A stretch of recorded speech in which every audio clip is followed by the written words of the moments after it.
There was a promise. It was simple, it was seductive, and for about 10 years, everyone believed it. The promise was this: you have spare time, turn it into spare money, then turn that spare money into freedom. They called it the side hustle, a word that felt exciting, entrepreneurially, even glamorous. It meant you were not just an employee, you were a person with initiative, a person with a plan. You could drive strangers after work, sell vintage clothes on the weekend, design logos at night, teach English to someone on the other side of the world while the sun came up outside your window. And slowly, quietly, without anyone really noticing, the side hustle stopped being an option. It became a quiet requirement. It didn't happen all at once. These things never do. At first, the side hustle paid for extras: a vacation, a nicer couch, a dinner where you didn't look at the prices. Then it started paying for necessities. The rent that went up faster than your salary, the car repair you couldn't quite cover, the medical bill that arrived without warning. Somewhere along the way, the maths silently inverted. The side hustle was no longer building wealth. It was filling a gap the main job left behind. And here's the part nobody wants to say out loud. The gap was never accidental.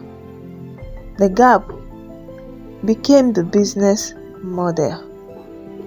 Wages stagnated, inflation climbed, and the side hustle economy stepped in to absorb the difference. Not as a solution, but as a patch. A patch we were told was a privilege. There is a specific kind of tired that the side hustle creates. It is not the good kind of tired, the one that comes from a workout, or a long hike, or a day well spent. It is the tired of never being fully off. The tired of 7 p.m. becoming your second shift. The tired of Sunday evenings no longer belonging to you, because that's when the freelance invoices go out. The tired of explaining to your partner that yes, you are here, you are sitting right here, but your brain is still calculating mileages and ratings and whether the payout threshold has been reached. We call it freedom, but freedom does not feel like watching your 20s and 30s pass through a screen. And in 2026, something finally started to crack. The language is shifting. You can hear it in comment sections, in therapy sections, in group chats, where someone admits they just stopped. They stopped the side hustle. Not because they got rich, not because they leveled up, but because they were too exhausted to keep pretending it was a choice. The rebellion is not loud.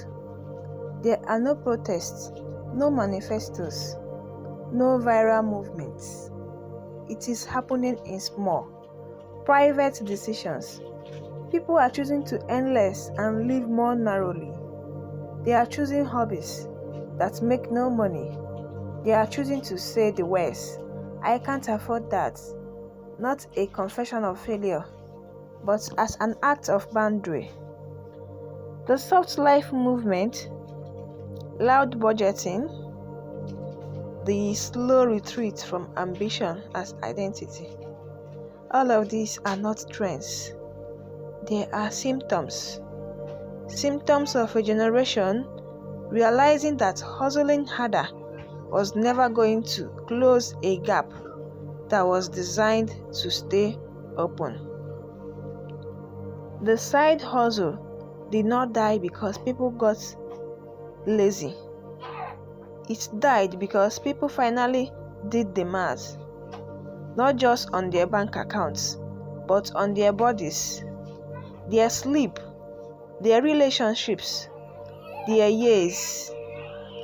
And the math did not add up. So, where does that leave us? It leaves us with a question nobody has fully answered yet. If the old promise was broken, what is the new one? If the side hustle is no longer a path to freedom, what is? If the system requires more than 40 hours to survive, and why we refuse to give more than 40 hours, what breaks first? The system or us? I don't know the answer, but I know the conversation has started. And I know that in 1,000 quiet rooms tonight, someone is closing their laptop earlier than they are used to. Someone is choosing sleep over a gig notification. Someone is deciding in the smallest possible way that their life belongs to them again. Maybe that's not the death of the hustle. Maybe it's the beginning of something else entirely. The side hustle didn't fail. You just stopped believing it was the only way.